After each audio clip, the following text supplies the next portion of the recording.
Desde un lugar remoto en los Estados Unidos, con su anfitriona Graciela Unpierre, les presentamos profecías, misterios y otras cosas. Y ahora, con ustedes, Graciela. Hola amigos, bienvenidos a otro episodio de Profecías, Misterios y otras cosas. Hoy seguimos con la entrevista con Donald Dolmus del Ministerio en Defensa de la Fe. La página web es endefensadelafe.org. Hoy vamos a entrar en el tema de la bestia que sale del mar, así que si están listos, vamos. Hola Donald, bienvenido otra vez. ¿Y qué tal si ya empezamos? Si querés nos puedes dar un pequeño resumen como para mojarnos los pies en el terreno que vamos a entrar y de ahí partimos. Hola Graciela, es una gran bendición poder estar nuevamente en tu programa y espero que el programa anterior que grabamos haya sido de mucha bendición para nuestra audiencia. Es un programa donde principalmente estuve leyendo algunos fragmentos de un artículo escrito por el expositor Jeff Kinley y que está publicado en mi sitio web. Y en este artículo el autor mencionaba 4 aspectos de una estrategia global que Satanás está llevando a cabo desde hace miles de años para poder tomar el dominio de este planeta. Así que si aún no lo han visto, los animo a que lo hagan. Y durante esta segunda parte voy a estar analizando a la luz de la palabra de Dios lo que ella dice acerca de la segunda persona de una trinidad satánica como lo es el anticristo. Y ya también hablamos que desde muy al inicio de la Biblia, en el libro de Génesis capítulo 3 y el versículo 15, ya Dios nos había dado una advertencia acerca de la simiente de Satanás que es singular. Y vamos a enfocar este segundo programa en este personaje siniestro. Y Dios mediante, en la tercera parte de esta serie que hemos comenzado a desarrollar, vamos a estar viendo la figura de lo que sería el tercer miembro de esta trinidad diabólica, como es el falso profeta. Y vamos a ver los roles, ya una vez explicado cada uno de estos personajes que ellos muy probablemente van a cumplir durante la tribulación. Si tienes listo, Graciela, el pasaje de Apocalipsis 13, me gustaría que lo leyeras, por favor, el primer versículo. Aquí tengo Apocalipsis 13, versículo 1, versión Reina Valera. Me paré sobre la arena del mar y vi subir del mar una bestia que tenía 7 cabezas y 10 cuernos, y en sus cuernos 10 diademas, y sobre sus cabezas un nombre blasfemo. Gracias, Graciela. A continuación voy a leer un fragmento que se encuentra en la página del autor John Walvoord, que fue uno de los rectores más reconocidos del Seminario Teológico de Dallas, Texas, y en su comentario sobre Apocalipsis 13, el versículo 1, él dice lo siguiente: mientras Juan observa la escena, ve una bestia que sale del mar y que tiene 7 cabezas y 10 cuernos. En los cuernos se ven 10 coronas y en las 7 cabezas están escritos nombres de blasfemia. La identidad de esta bestia es bastante clara en su referencia al Imperio Romano revivido, ya que la descripción es similar a la que se encuentra en Daniel 7, versículos 7 y 8, y en Apocalipsis 12, versículos 13, y Apocalipsis 17, versículos 3 y 7. La etapa del imperio representado por la bestia es el período posterior al surgimiento del cuerno pequeño, el futuro gobernante del mundo que desplazó a 3 de los cuernos, Daniel 7:8. La descripción encaja con la época del imperio durante la gran tribulación. Muchos consideran que el hecho de que la bestia surja del mar indica que proviene de la gran masa de la humanidad, es decir, de los poderes gentiles del mundo. Otros lo toman como una referencia al Mediterráneo, es decir, que la bestia surgirá de la zona mediterránea. Probablemente ambas cosas sean ciertas en el sentido de que la bestia es gentil y proviene de la escena mediterránea. Hasta acá la cita del doctor John F. Walvoord. Es muy importante y me gusta en este caso lo que dice el doctor Arnold G. Fruchtenbaum del Ministerio Ariel en su obra maestra llamada Las huellas del Mesías,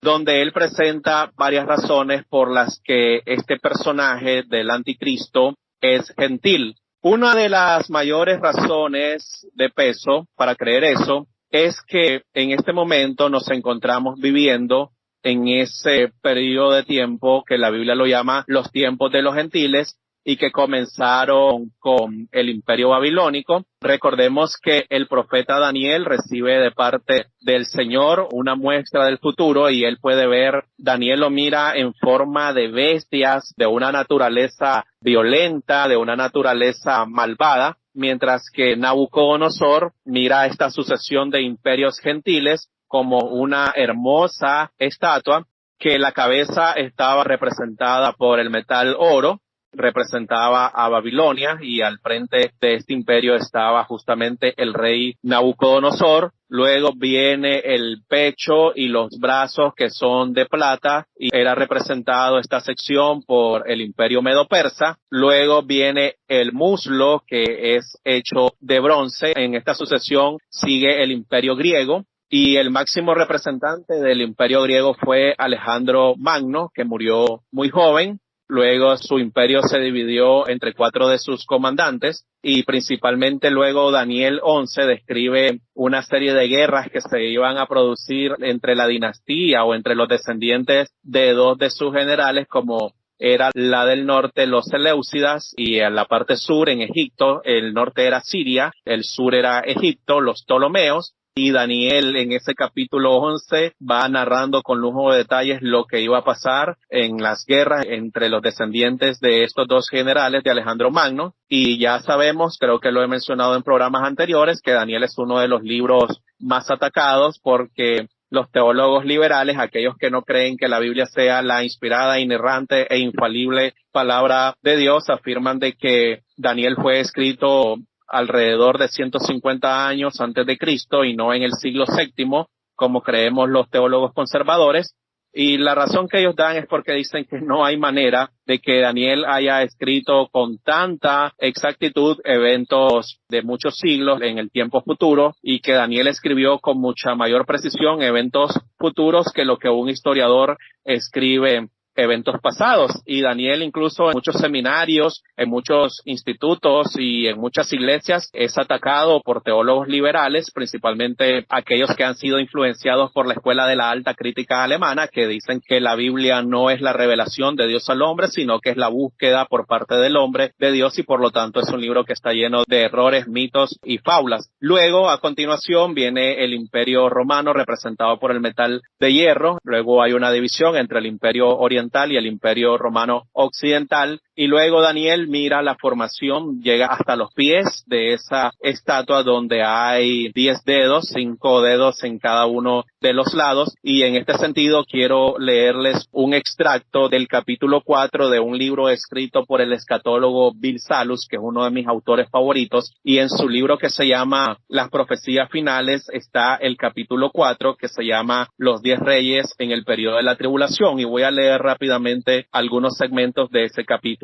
Dice a continuación Bill Salus en este libro: algunos maestros de profecía bíblica creen que los 10 reyes gobernarán principalmente sobre 10 naciones que compondrán el Imperio Romano revivido de los tiempos del fin. Esta teoría presume que la Unión Europea representa este imperio revivido y que al final estará compuesto de 10 países. El hecho de que actualmente haya 27 países en la Unión Europea resulta algo problemático para esta interpretación. Otros, como yo, dice Bill Salus, creen que, aunque estos reyes probablemente surjan del Imperio Romano revivido, sus responsabilidades de liderazgo serán mundiales. Esta enseñanza no se limita solo a un Imperio Romano revivido de 10 miembros. La teoría detrás de esta opinión es que un mundo en completo desorden se dividirá en última instancia en 10 zonas regionales lo que facilitará el gobierno global. Algunos de los que se adhieren o de los que sostienen esta interpretación de un gobierno mundial señalan el ejemplo expuesto en el modelo del Club de Roma, del que ya estuvimos hablando un poco en el programa anterior. En 1974, el Club de Roma publicó un informe titulado La humanidad en la encrucijada. Escuchen a continuación qué interesante lo que este grupo globalista de élite, donde solamente personas de las esferas más altas del dominio mundial pueden acceder, y escuchen qué interesante lo que plasmaron en este informe de 1974. Imagínense, hace aproximadamente 40 años, creo, si no me falla la aritmética, y sigue diciendo Bill Salus. Este informe anticipó dificultades económicas globales y de otro tipo y promovió la rezonificación del mundo en 10 regiones manejables. El informe incluía 200,000 ecuaciones matemáticas y proporcionaba un diseño de mapa de estas 10 zonas recomendadas. Voy a mencionar esos 10 reinos potenciales del nuevo gobierno mundial. Número 1, Canadá y los Estados Unidos de América. Número 2, la Unión Europea. Número 3, Japón y las Coreas. Número 4, Australia, Nueva Zelanda y Sudáfrica. Número 5, Rusia. Número 6, México, América Central, que aquí iría incluido mi país, Nicaragua, y América del Sur. Número 7, África del Norte y el Medio Oriente. Número 8, África Central.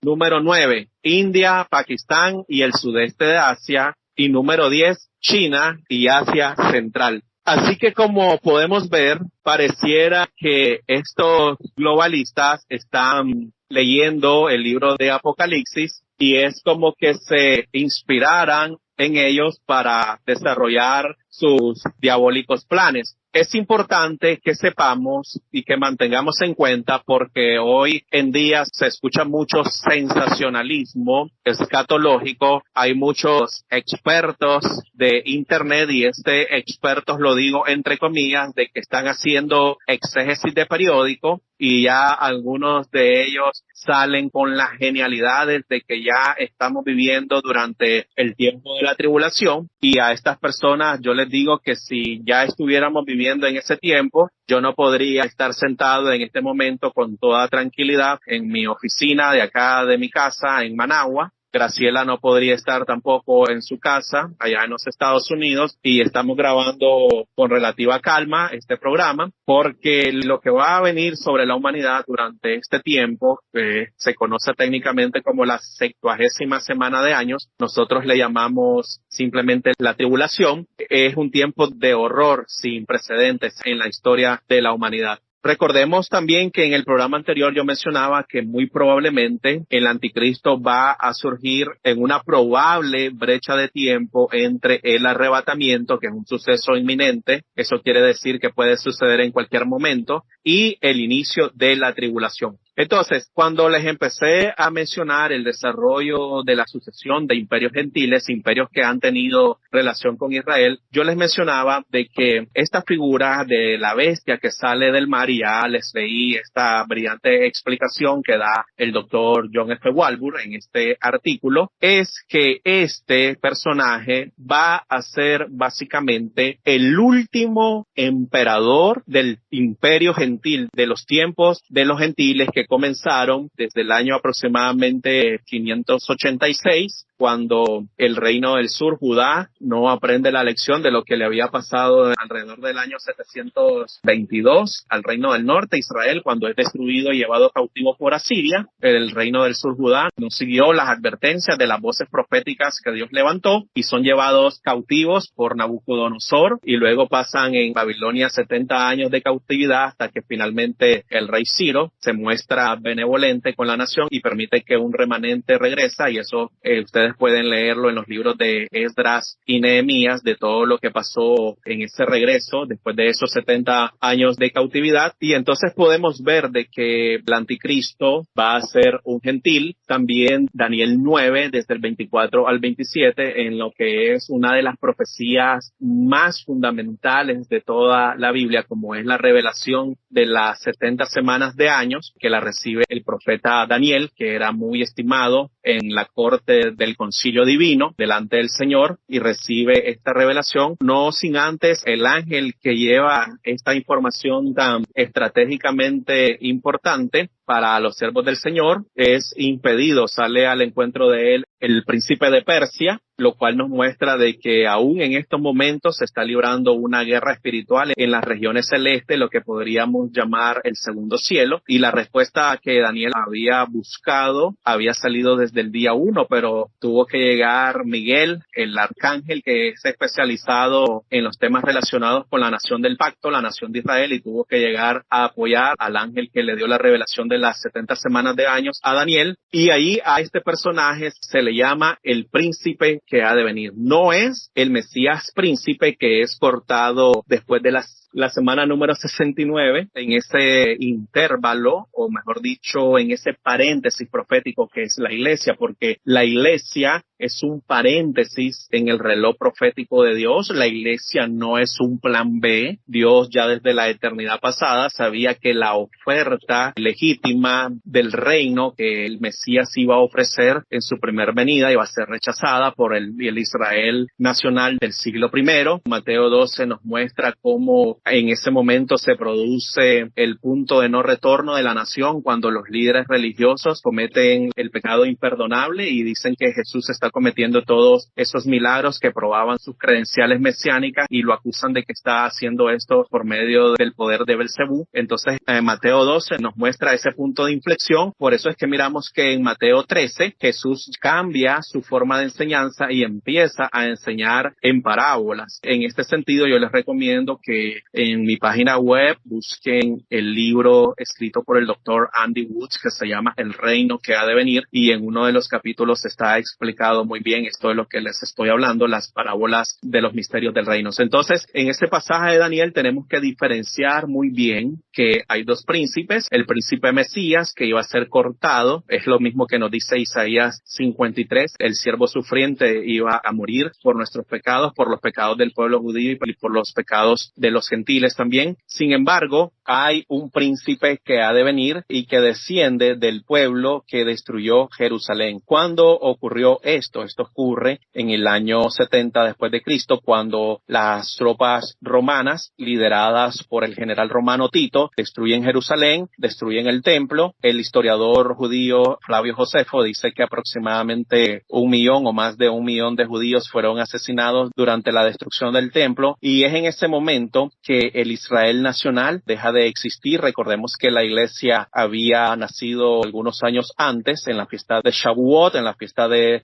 Pentecostés, y algo que podemos ver acá también es que esto nos muestra de que, y yo lo escribía hace unos días en mi perfil en Facebook, de que estamos viendo una convergencia escatológica de gran magnitud en el horizonte profético, y esto nos está indicando de que la dispensación de la iglesia podría llegar a su final en cualquier momento, porque lo que va a marcar el final de esta dispensación es el arrebatamiento de la iglesia. Es un suceso inminente, es un suceso que podría ocurrir en cualquier momento, y algo que cuando creo que el primero que escuché esto fue al doctor Chuck Missler, si no me equivoco, cuando está analizando Apocalipsis 3:10, y básicamente Apocalipsis 3:10 está hablando de un viaje interdimensional que los creyentes nacidos de nuevo vamos a hacer, y tenemos por eso que, según lo que dice 1 Corintios 15, recibir cuerpos glorificados que van a poder soportar que podamos vivir dentro de esa dimensión, a la dimensión donde está Dios. Y créanme que por eso el arrebatamiento pretribulacional de la iglesia es nuestra esperanza bienaventurada, porque si yo les diría a ustedes, vamos a pasar por los juicios de los 7 sellos, vamos a pasar por los juicios de las 7 trompetas, y luego vamos a pasar por los juicios de las 7 copas, y como dice Pablo, consolados los unos a los otros con estas palabras, yo creo que ustedes me mirarían como un loco si yo les digo, vamos a pasar por estos 21 juicios, y yo les diría, consolémonos unos a otros nosotros con estas palabras y yo creo que buscarían ustedes cómo meterme en una camisa de fuerza y llevarme a un hospital psiquiátrico porque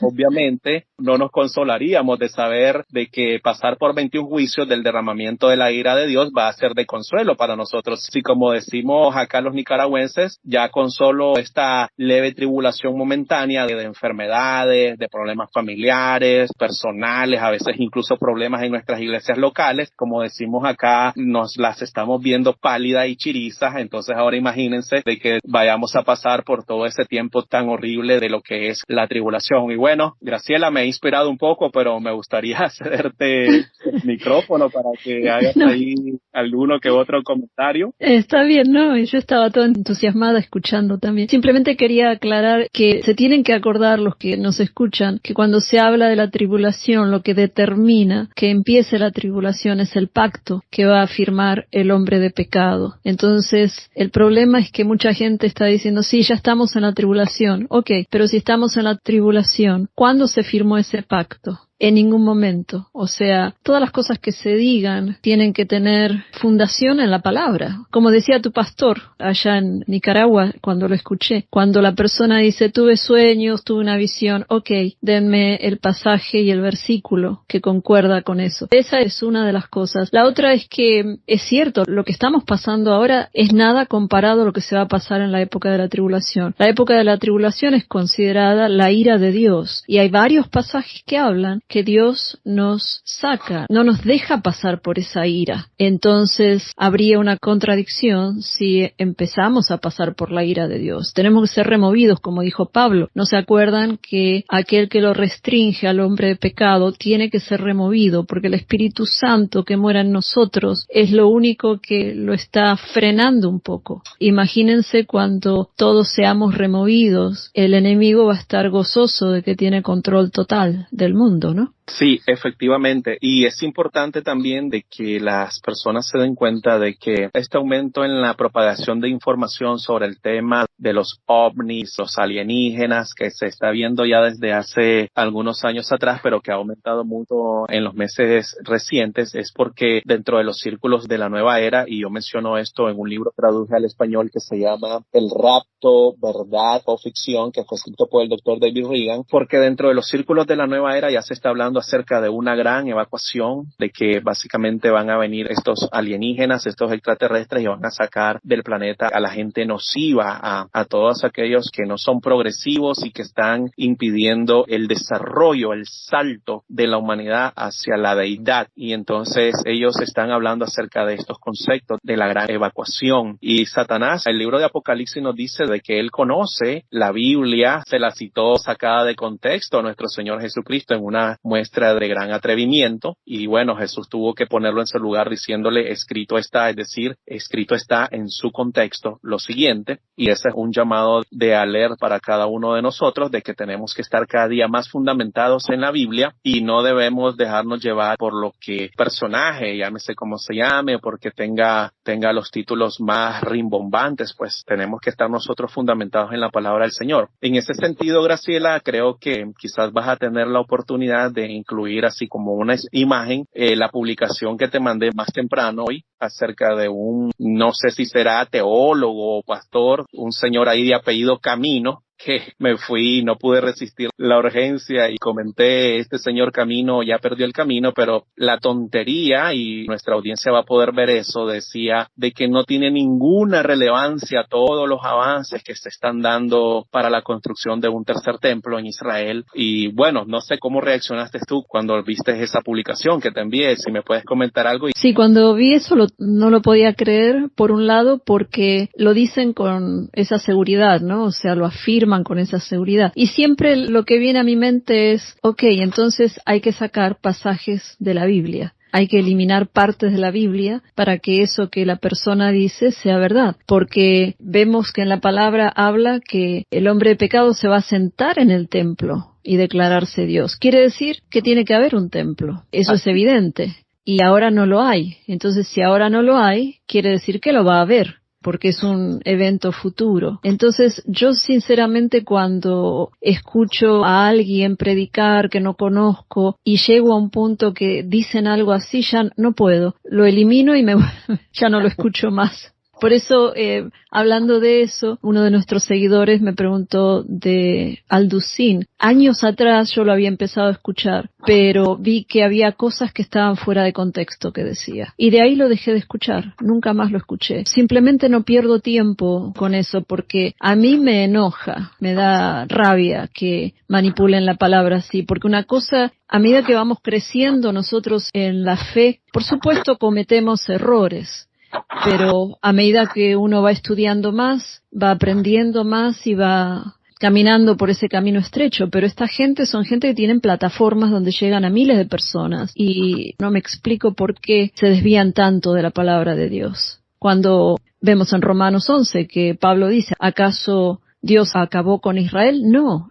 Y después en 11:25 dice, cuando el último gentil entre, entonces Israel será todo salvo. Entonces, si Israel va a ser todo salvo y va a haber un hombre de pecado que se va a sentar en el templo, ¿qué significa? Que va a haber un templo. Así es. Y es como tú dices, uno no puede entender esa postura tan absurda que toman especialmente los teólogos que están dentro del campo de lo que es la teología del pacto o lo que son los teólogos reformados. Y generalmente estos expositores tienen tanto su soteriología, su doctrina de la salvación, como su escatología, su teología del estudio de las últimas cosas bastante confundidas, y en ese sentido creo que se debe a que no siguen un sistema normal, histórico, gramatical de interpretación.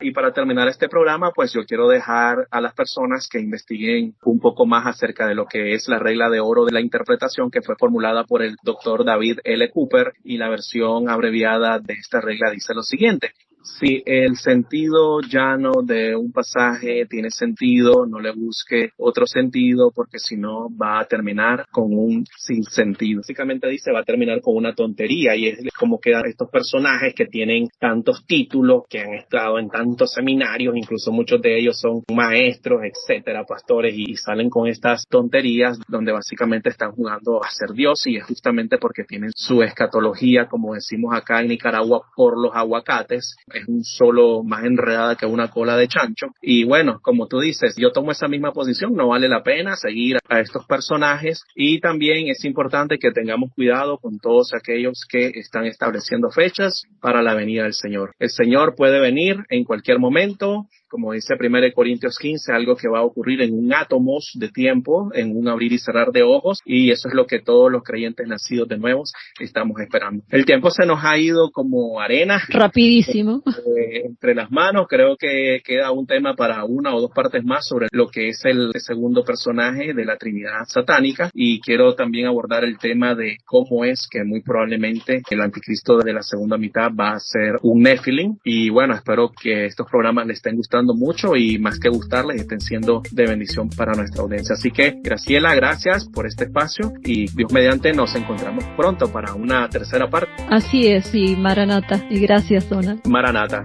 Bien, amigos, para aquellos que escucharon este programa y todavía no han puesto su fe en Jesús, les digo con la mano en el corazón, hoy es el día de la salvación, ya que sea que venga el rapto primero o que tu vida haya llegado a su fin, una vez que suceda uno de esos eventos, tal vez sea tarde. Si tu vida llega a su fin antes que decidas poner tu fe en Jesús, entonces será tarde. Y si el rapto llega primero, no te irás con la iglesia, y al poner tu fe en Jesús serás perseguido a muerte. Así que decídete ya, no pongas en juego tu eternidad. Nos vemos en la próxima, y Dios los bendiga.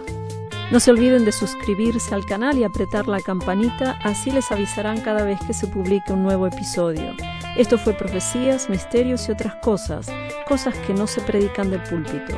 Introducción, Edgar Umpierre, música por cortesía de Doug Maxwell Media Right Productions y Silent Partner. Nos vemos en la próxima, al menos que nuestra redención ya haya llegado, porque estamos muy cerca. Dios les bendiga.